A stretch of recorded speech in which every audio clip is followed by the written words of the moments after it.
higher tech and putting down Mutalisks. It looks like a robotics facility is just now being built for Cal, so his observers should be coming out probably in time to stop the initial wave of lurkers. Oh, but it's going for drop. He has Overlord speed and drop tech. HoGil does, so he's going for a lurker drop behind, most likely behind the main base of Cal. He's going to be able, if you come in from that northwest position there, you can just drop over that ridge down in the south and get very close to the mineral line with those lurkers. It looks like those were slightly scouted out there by a random DT hanging out in the field for Cal, so he is at least somewhat prepared. I think he might have seen that drop tech was research. He might have seen something getting picked up, but if not, he at least saw a group of overlords. Went to try to snipe them with his Corsairs, but unable to do so. Random DT in the field getting sniped off, finally getting in range of an overlord, so that overlord and that combination of oh no, that DT actually manages to run away.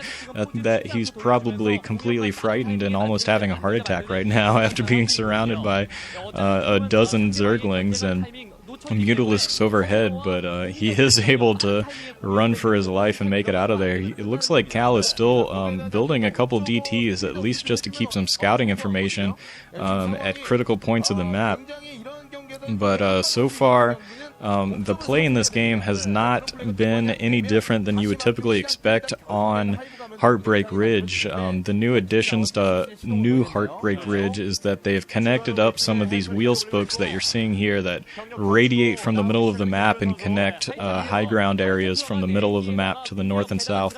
They've actually added those so that they fully connect in most of the spokes, so there's more connections, more high ground connections from the north to the south.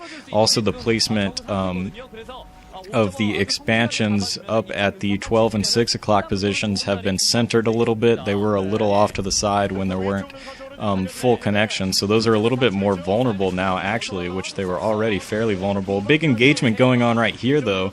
Dragoons and a number of Templar trying to get up over one of those ridges, but HoGil, with nice placement of his lurkers on top of there, makes it very difficult for the Protoss to be able to get up the ridge. This is what I'm talking about right here, the increased access to this base up at the 12 o'clock.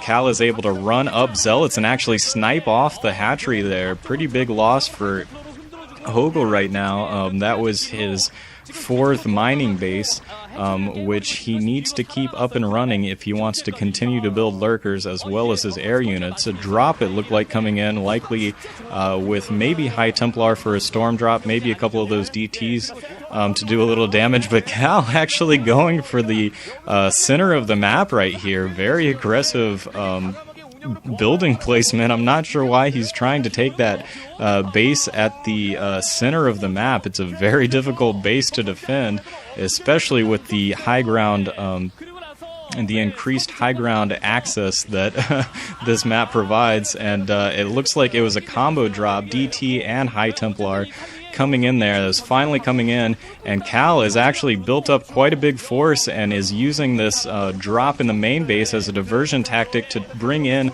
all of his main army directly in towards the natural expansion, taking down a huge wall of Sunkens and Spore colonies just outside of the natural expansion. But HoGil realizes, hey, I still have a huge standing army too. He runs in, he's going to take down this center expansion, so that is definitely not going to be going up for Cal.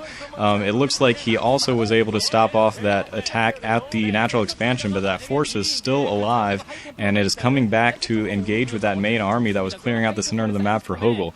HoGil, in the meantime, is reduced down back to his just 3 bases. Sending in this group of lurkers, almost getting stopped there. Pretty decent storm. Actually, that was a really great storm right there on that group of lurkers right as soon as they burrow. So those lurkers unable to do much damage to the Dragoon force in the middle. So Cal has actually done a very nice job of choosing his engagements properly so that he is taking minimal damage. Right now, a couple of Zerglings almost were able to snipe off that High Templar, but not quite down in the southern base. And that is just a huge amount of Hydralisks and lurkers that HoGil has outside of his natural expansion. That's kind of scary right now. But all of that is not going to be helpful if he isn't able to stop this big Protoss Protoss ball that Cal has massed up and is roaming around the center of the map. If HoGil is able to take out at least a large portion of that, he's going to be in great position, because as they were showing just a second ago, Cal is already thin in his main base, which means in not too long his natural expansion will also be getting thin, because it was a Forge First fast expand, so those two bases mine out relatively at the same time. Once again, Cal pushing on the front door at HoGil's natural expansion while he is simultaneously trying to expand at that 6 o'clock position. And that 6 o'clock position is scouted out by a Zergling that was in the area. And so HoGil is all on top of this. He has his armies moving up and down the map, and I think that he is finally starting to get a little bit of an advantage from this change. I don't think this is helping out the Protoss the way that people had hoped that it might be, because the Zerg is benefiting from it just as much. Those Hydralisks were able to move from all the way up in the north part of the map, the high ground up there, down towards the southern part near that 12 o'clock expansion without ever going into any low ground. So those Hydralisks are relatively protected coming in. They are being flanked right now and a little bit trapped by this big group of Zealots mixed with some High Templar and a couple of Dragoons. So they will go down without doing too much damage. I think they were assuming that that base there in the southwest corner was going to be the third base of Cal, but no, it is instead the 6 o'clock base. So Cal may be getting, maybe doing a little bit of a clever move right there, putting the base in the 12 o'clock position, just so that he can trap those units that thought that it would have been over in the, I don't know, 7 o'clock position. And I said 12 when I meant 6. Anyways, Defiler Tech is out now for HoGil, so he has moved all the way into late game. He is probably researching Consume, and Dark Swarms will be out quickly. So now that he knows that that base is not at the 7 o'clock position, is instead at 6, he will be able to come in likely with a huge group of Cracklings and Dark Swarm, but he has to defend his front door once again. Very nice placement by Storms from Cal all through this game, been able to really use those Storms to kind of break a path so that his Zealots and Dragoons can come in afterwards. A little bit of a miss micro on those Storms right there, but huge amounts of Storms coming everywhere. It looks like all 4 of those High Templar, maybe there was even 6 there, maybe, I think it was all of them getting both of their Storms cast, so without losing practically any units, you know, Cal's just running in and using his spells to, you know, do tons of damage on units that are hanging out of that front door. HoGil really has no option, you know, no backup option of what to do there. It's not like he can just dodge all the units, because a lot of them are lurkers that are burrowed. Plus, you know, those storms still go through, the storms go through Dark Swarm. Anyways, HoGil going in, I think he was going to try to take the base in the northwest position, but that that drone was killed off by one of those DTs that was still hanging out in the map. So Cal is slowly clawing his way back into this, and he actually might be in a slightly better position than HoGil right now, because he has built up a huge group of High Templar, which he's been able to keep alive. He's still got his pretty large ball of Dragoons and Zealots, and here comes that snipe that I was talking about. Cracklings coming in, no need for even help from the Dark Swarm, because there's no cannons there, and that is how fast Cracklings can take down Nexus. It is just unbelievably fast. That was a matter of like 5 seconds, so very nice job finding Cal's army out of position, and HoGil just running in with pure Zerglings, just focusing down that Nexus to make a huge economic loss.